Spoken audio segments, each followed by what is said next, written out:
É hora de conectar as principais notícias do dia. A partir de agora, Jornal da Tarde. Girassol FM. Uma vez mais, boa tarde. Confira a seguir as principais notícias. Há escassez de gás de cozinha na província de Cabinda. Porto de Luanda investe 800 milhões de kwanzas para a responsabilidade social. Do desporto, Palancas Negras confiantes num resultado positivo diante dos Camarões hoje no Estádio Nacional, 11 de novembro. Lá fora já foram encontrados destroços do avião que transportava vice-presidente e primeira-dama do Malawi, longas horas depois de busca. Hoje é terça-feira, dia 11 de junho do ano 2024, garanta técnica o Admiro Candeia. Eu sou o Custódio Jacinto. Estamos a apresentar Jornal da Tarde, aqui na Girassol FM. 12 horas e 1 minuto.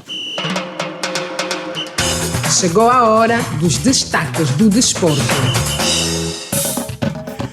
E é com a festa do desporto que começamos. A Seleção Nacional enfrenta hoje às 20 horas no Estádio Nacional, 11 de novembro, aqui em Luanda, a sua congênere dos Camarões para o duelo referente à quarta jornada do Grupo D de qualificação ao Mundial de 2026 para a partida frente aos Leões Indomáveis. Mesmo não adiantando os nomes dos jogadores que farão parte do 11 inicial, Pedro Gonçalves garantiu que fará algumas mexidas nos seus xadrez para se ter uma equipa mais comprometida. Vamos a uma análise rápida deste jogo que acontece logo mais às 20 horas no Estádio Nacional, 11 de novembro. É nosso convidado, o comentador residente da Rede Girassol, Aniceto Muquinto. Boa tarde. Boa tarde, companheiro. Boa tarde extensivo a todos os radiovintes. Hoje será um jogo difícil. Jogo difícil e complicado. O adversário chama-se somente Camarões. A olhar para a última partida dos Leões Indomáveis frente a Cabo Verde, como é que podemos prever o jogo de hoje?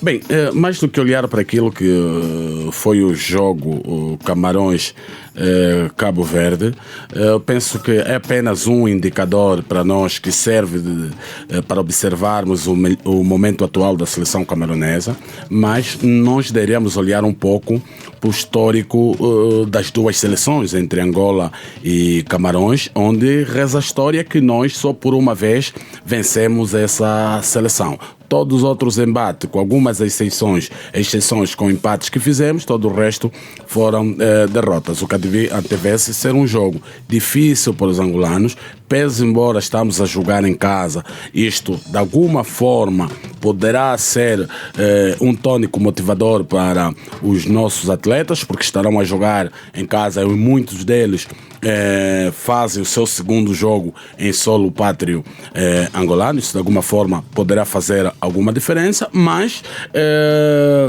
tecnicamente falando é no campo onde Pedro Gonçalves deverá procurar montar a melhor equipa que possa contrariar a seleção camaronesa. É verdade que também estamos no nosso melhor momento, mas é preciso sermos humildes o suficientes para dizer que nós não somos favoritos à vitória neste jogo. Os Camarões, que são os habitués a andar na maior montra do futebol mundial, que é os próprios mundiais, onde com alguma regularidade vai participando, estes sim são favoritos. Mas aqui em casa devemos vincar a velha máxima, que em casa mandamos nós. Estamos a participar do mini torneio, onde estão engajadas 6 equipas, onde elas poderão fazer num total de 10 jogos a 2 voltas, e a equipa que maior número de pontos tiver, claramente poderá ser o vencedor do grupo e, consequentemente, apurar-se de forma automática para o próximo Mundial. Para dizer que, com esta abordagem, quero dizer que os 5 jogos que temos em casa é para vencer. Se nós fazermos bem o trabalho de casa, vencermos os 5 jogos, já começamos bem, já vencemos o primeiro, temos um outro segundo teste de fogo hoje. Se vencermos, será o segundo, ainda vamos ter 3 jogos em casa. Isso contra Cabo Verde, Líbia e Ilhas Maurícias. Se nós formos totalistas em casa, conseguimos amealhar 15 pontos. Adicionando os 2 que conseguimos nas 2 primeiras jornadas, teremos 17. E na segunda, nos jogos fora, se conseguirmos mais algum ponto, claramente que estaremos bem posicionados para ganharmos no nosso grupo. Eu penso que, mais do que olhar na dimensão de Camarões, olhar sim com humildade, mas temos que ser muito audazes. Procurar sermos mais capazes nos duelos mais decisivos, sobretudo a nível do meio campo, onde passa o futebol todo da seleção camaronesa. Temos de ser muito forte, não permitindo que os camaroneses ganhem constantemente o meio campo. Ali sim temos que ser forte e depois investir muito nas alas. Jogarmos em transição, colocar sempre a bola lá na zona onde estará seguramente Mabululo e Gelson Dalla para poder então fazer golos. Muito obrigado por esta pequena análise. Mais conversa em torno da partida de hoje poderá acompanhar no Desporto, na rede, canal 20 da ZAP, 54 da TV Cabo e 508 da DSTV, TV Girassol. Sua segurança, sua saúde e serviços. Agora, notícias de sociedade.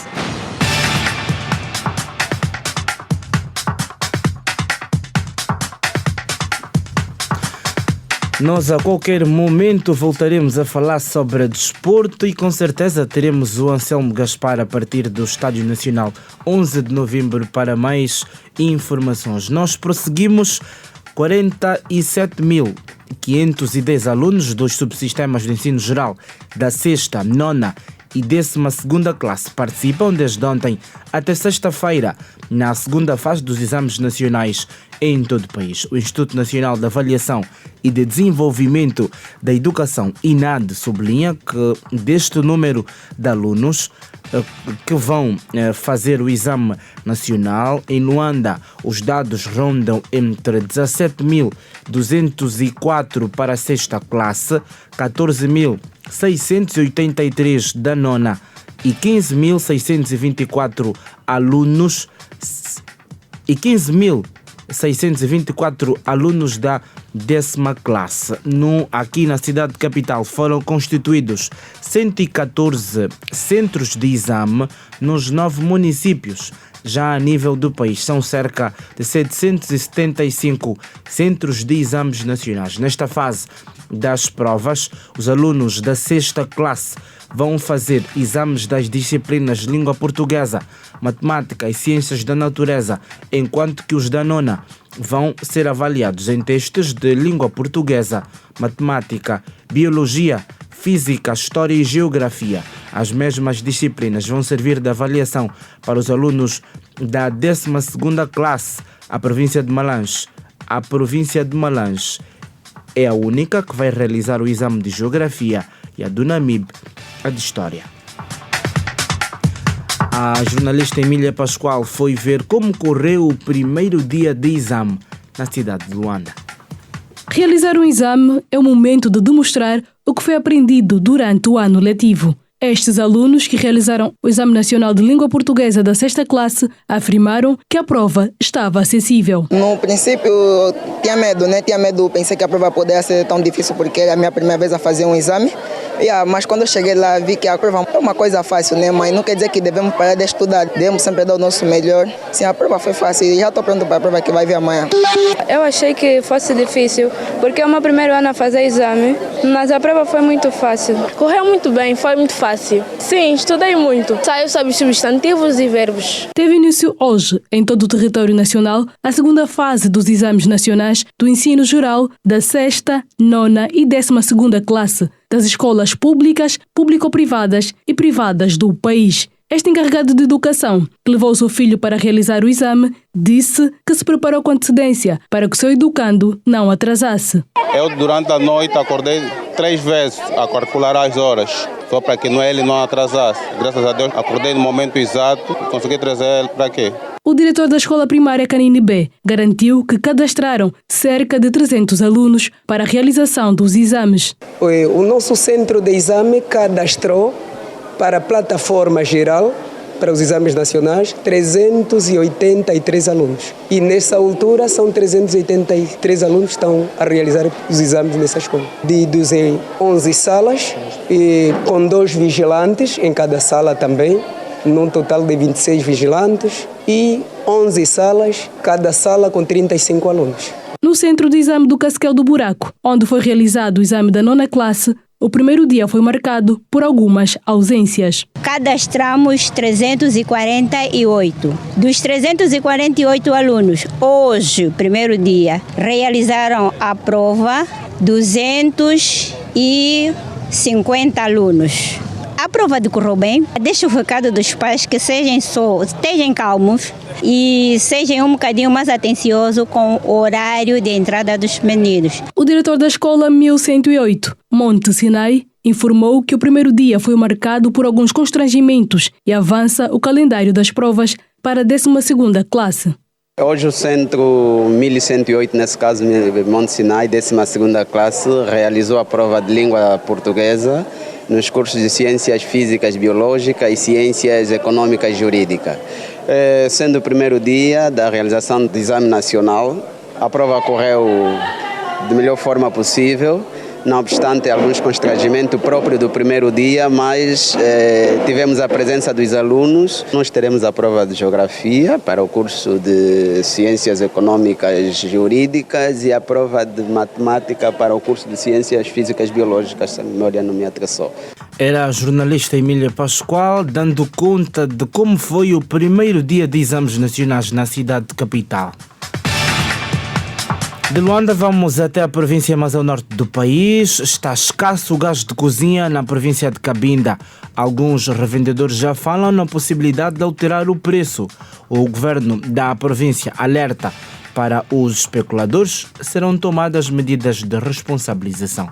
Mais dados com o jornalista João Chico. A população em Cabinda pede à Sonangol aumento dos níveis de fornecimento de gás de cozinha. De algum tempo a esta parte que já se tem verificado dificuldades na obtenção deste produto, facto que tem vindo a criar constrangimentos no seio das famílias. Os munícipes que falaram a nossa reportagem pedem às autoridades a reverem a situação face às dificuldades do dia a dia. 1.300. Mas quanto é que deveria cobrar? 1.200. Cheguei e, segundo eles, o gás é só amanhã, somente amanhã. Em plena segunda-feira é meio complicado. Final de semana são os dias em que as famílias consomem mais o gás e numa segunda-feira faltar gás é complicado. É só para dizer que a Sonangol possa melhorar no fornecimento de gás, porque é meio complicado. Que redobre mais os trabalhos lá na Sonagás para abafar esse problema porque a população está a crescer. Com poucos postos, cria mais a procura de gás, cria mais aquelas coisas ali de falta de gás, porque há poucos postos em Cabinda. Os revendedores de gás destacam as dificuldades que encontram no processo da transportação e ponderam a alteração do preço da venda de gás de cozinha. O que está a acontecer? Fizemos um investimento, mas não temos capacidade de repor e manter a nossa atividade, porque estamos todos os dias a empobrecer. Todas essas questões nós apresentamos no caderno e sugerimos o preço que seria ideal para nós continuarmos a trabalhar. 1.600 kwanzas a garrafa. As dificuldades na obtenção de gás de cozinha ao nível da província de Cabinda continuam. Algumas famílias vão enfrentando dificuldades. Por outro lado, os operadores que atuam na transportação deste produto do terminal até aos postos de venda alegam que as dificuldades também que encontram no processo da transportação concorrem para que esta situação seja notável e pensam numa possibilidade de alteração do preço de gás de 1.200 para 1.600. O governo já se pronunciou quanto a isto, tendo advertido que quem tentar o fazer estará infringindo a lei. O preço de gás nos depósitos que o governo angolano definiu, a garrafa de gás é 1.200. Aquela garrafa de 12 quilogramas e aquele de 50 está por aí 5.100. Esse é o preço oficial. Então, o preço oficial, quando a associação pede para mudar o preço atual que se pratica, não é por um ânimo leve que deve ser mudado. Isso tem que requerer os pressupostos legais. É isso que nós estamos aqui a vos transmitir. Que deve haver um pressuposto legal para que o preço oficial. Não existe preço diferente nas províncias. Não existe preço diferente. O preço que o país definiu é 1.200. A conferência de imprensa realizada nesta cidade concluiu que o preço da comercialização do gás de cozinha continua inalterado no valor de 1.200 kwanza a botija de 12 kg. De Cabinda vamos ao Bengo, onde o Serviço de Investigação Criminal deteve 11 cidadãos nacionais com idades compreendidas entre 16 e 46 anos por suposto envolvimento nos crimes de homicídio qualificado, furto, vandalização de propriedade privada, tráfico de droga e outras atividades ilícitas. O porta-voz do SIC no Bengo, Miguel Correia, explicou as circunstâncias em que concorreram os crimes, disse que foi detida uma cidadã de 36 anos por tráfico de drogas na localidade da Barra do Dande. O caso terá ocorrido na circunstância em que a vítima terá ido a uma partida de futebol no bairro do suspeito, e por se tratarem de elementos de grupos rivais. Na circunstância, a vítima encontrava-se em conversa com uma das jovens do bairro em que decorria a partida de futebol, motivo esse que gerou confusão entre as partes, tendo então o suspeito segurado num objeto corte-cortante, refiro-me aqui de katana, e desferiu vários golpes à vítima, que em função do desferimento conheceu a morte.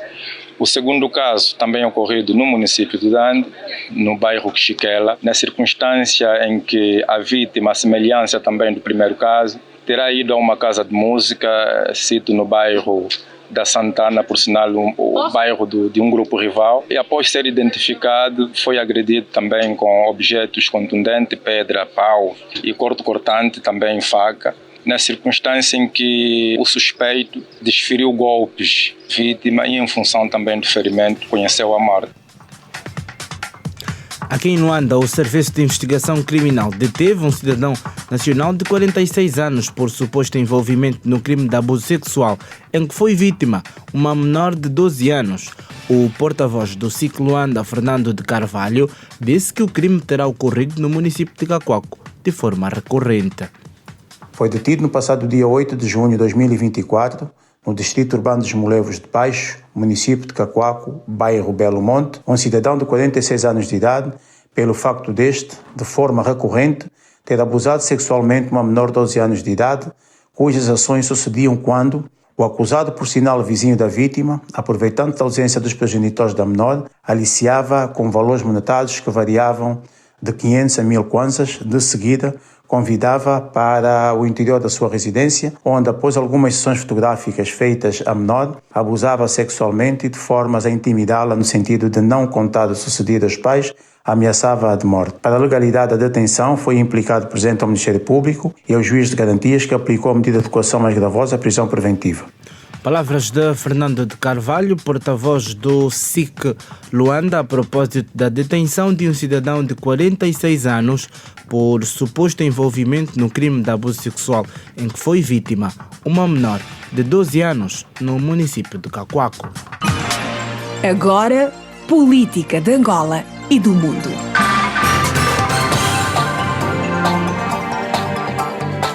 A vice-presidente da República pediu a aposta na cooperação que privilegie o diálogo, a concentração e a paz para o mundo enfrentar os complexos desafios de hoje e do futuro.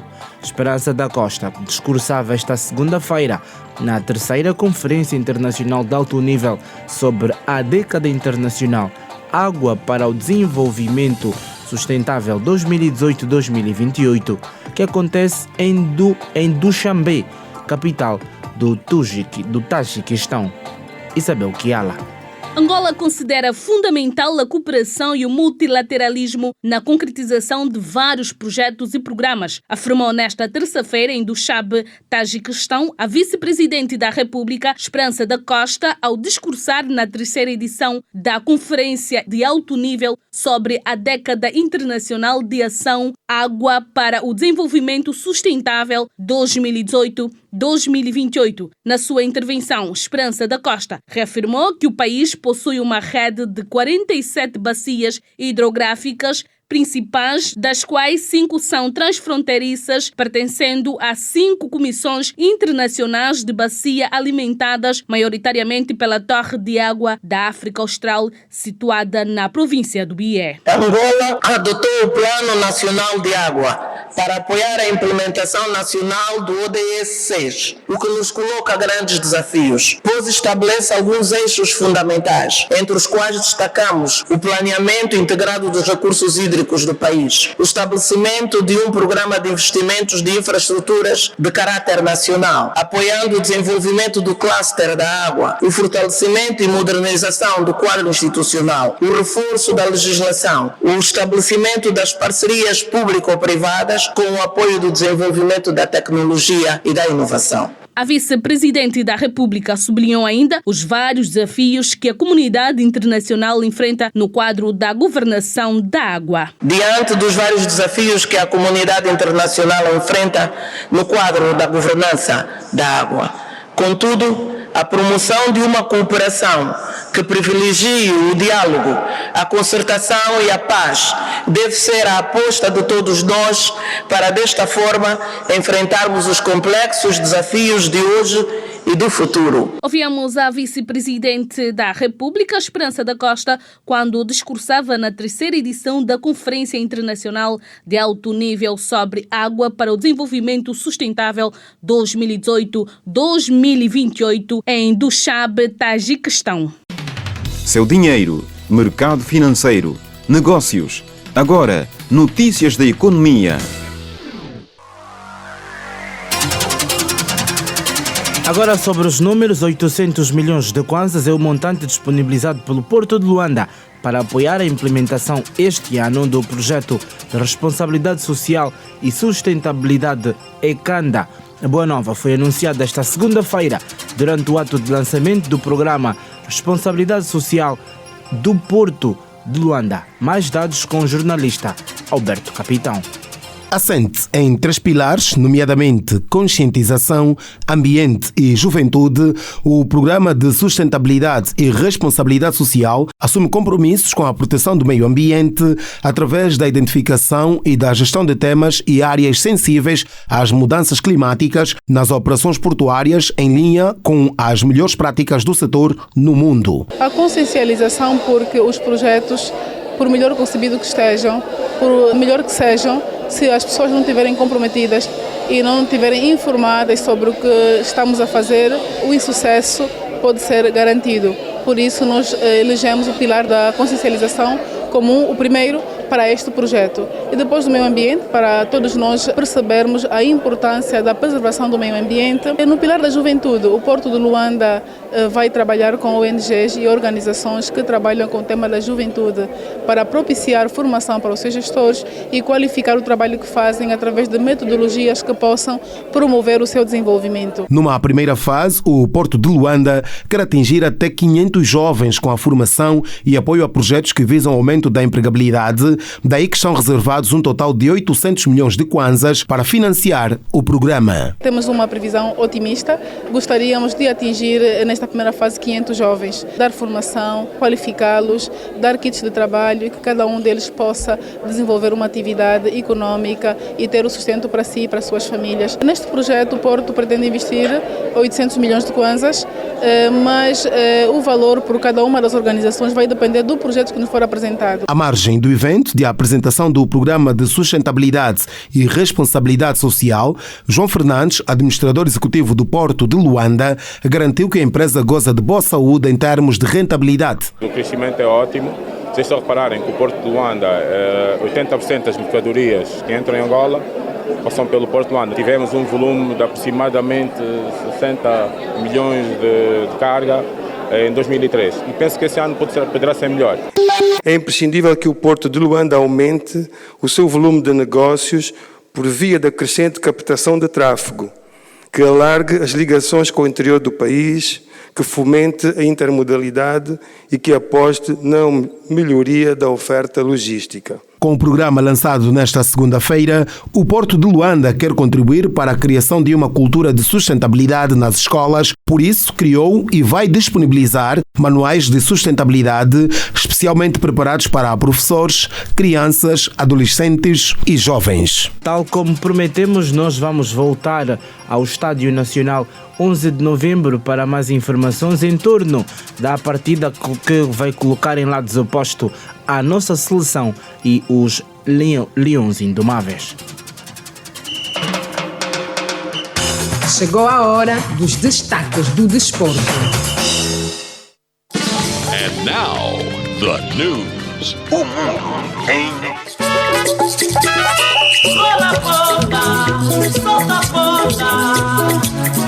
Anselmo Gaspar, boa tarde. Se estás a nos ouvir, o que é que nos podes contar a respeito desta partida? Já há muito movimento em volta do Estádio Nacional 11 de novembro. Viva, boa tarde a todos, Jacinto e a toda a audiência da Girassol FM.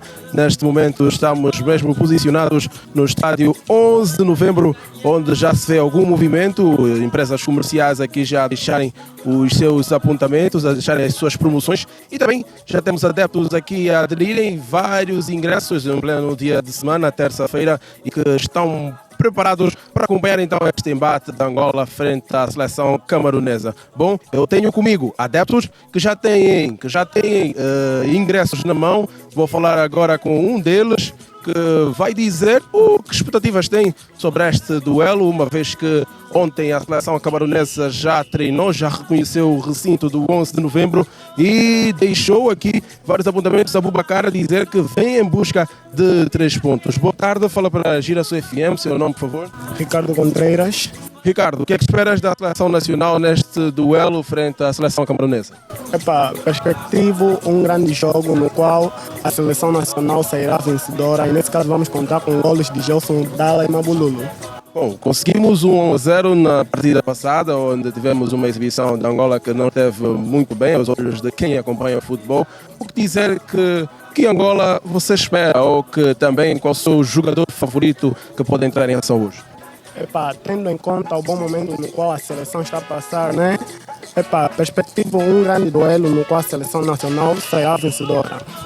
Concernente ao meu jogador favorito, nesse caso, eu vou de Gilberto ou Manuel Benson.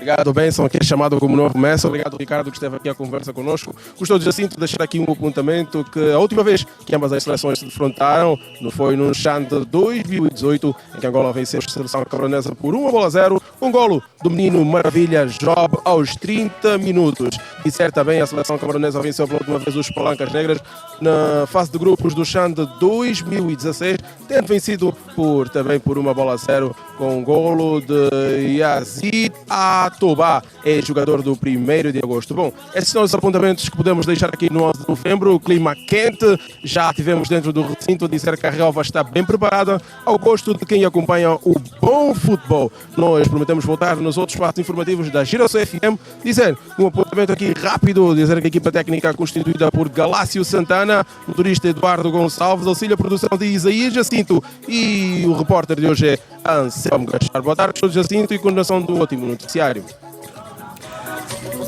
Boa tarde, obrigado e bom trabalho para vocês aí no estúdio. Nós vamos rezar para que a seleção de todos nós vença a partida de hoje 1-0. Não é pedir muito. O importante é que vamos garantir os 3 pontos. Outros títulos que marcam a atualidade esportiva: angolanos fazem corrente positiva rumo ao Mundial de 2026. Gareth Southgate deixa a seleção inglesa caso perca o Euro 2024, que arranca nesta sexta-feira na Alemanha. Mais desporto daqui a pouco no Grande Jogada. And now, the news. O mundo em notícias. O mundo em notícias. O avião militar que transportava o vice-presidente do Malawi e uma ex-primeira-dama que desapareceu no norte do país nesta segunda-feira foi hoje encontrado completamente destroçado, mas dados com a Celestina Zola. O avião que transportava a vice-presidente do Malawi, Saulo Chilima, de 51 anos, a ex-primeira-dama Chanil Zimbiri e outras 8 pessoas, deixou a capital do país, Lilongwe, às 9h17, hora local desta segunda-feira, e deveria aterrar 45 minutos depois no aeroporto internacional de Nzuzu, cerca de 370 quilómetros a norte. Devido ao mau tempo e à pouca visibilidade, o controle do tráfego aéreo disse para não pousar e dar meia volta, informou o presidente do Malawi, Lázaro Chakwera, em um discurso transmitido ao vivo pelo canal estatal MBC. O controle do tráfego aéreo perdeu contacto com a aeronave e desapareceu do radar pouco tempo depois, disse o presidente. Eu sei que esta é uma situação dolorosa, sei que estamos todos assustados e preocupados. Eu também estou preocupado, mas quero assegurar-lhes que não estou a poupar nenhum recurso disponível para encontrar esse avião. Estou assegurando cada fibra de esperança de que encontraremos sobreviventes, disse Chakwera. De acordo com a agência France Press, foram encontrados os destroços da aeronave. Um membro do exército do Malawi, encarregue das buscas pelo avião, partilhou fotos que mostram militares numa encosta junto aos destroços com o número de registro da aeronave militar Dornier 228/202K. Desconhece-se ainda se foram encontrados passageiros com vida. Pelo menos 39 pessoas morreram na segunda-feira no naufrágio de um barco que transportava mais de 200 migrantes na costa do Iêmen. 150 estão desaparecidas e 71 sobreviveram, declarou hoje a Organização Internacional para as Migrações. De acordo com a agência de notícias F, o barco estava cheio de passageiros, homens e mulheres, na maioria migrantes etíopes, indicaram pescadores locais que pediram para não serem identificados. O acidente ocorreu de madrugada de segunda-feira, quando a embarcação se dirigia para a costa de Ain Ba Mabat, na província iemenita de Shebua. Em abril, 2 barcos afundaram na costa do Djibouti com 2 semanas de intervalo, matando dezenas de pessoas. E assim fechamos a edição de hoje. A província de Cabinda está com escassez de gás de cozinha. Porto de Luanda investe 800 milhões de kwanzas para responsabilidade social. Palancas Negras confiantes num resultado positivo diante dos Camarões hoje no Estádio Nacional 11 de novembro. Já foram encontrados destroços do avião que transportava vice-presidente e primeira-dama de Malawi. Longas horas depois de busca, fizemos equipas, o Admiro Candeia na técnica. Falou para si com muito prazer o Custódio Jacinto. Boa tarde. A Girassol FM apresentou Jornal da Tarde.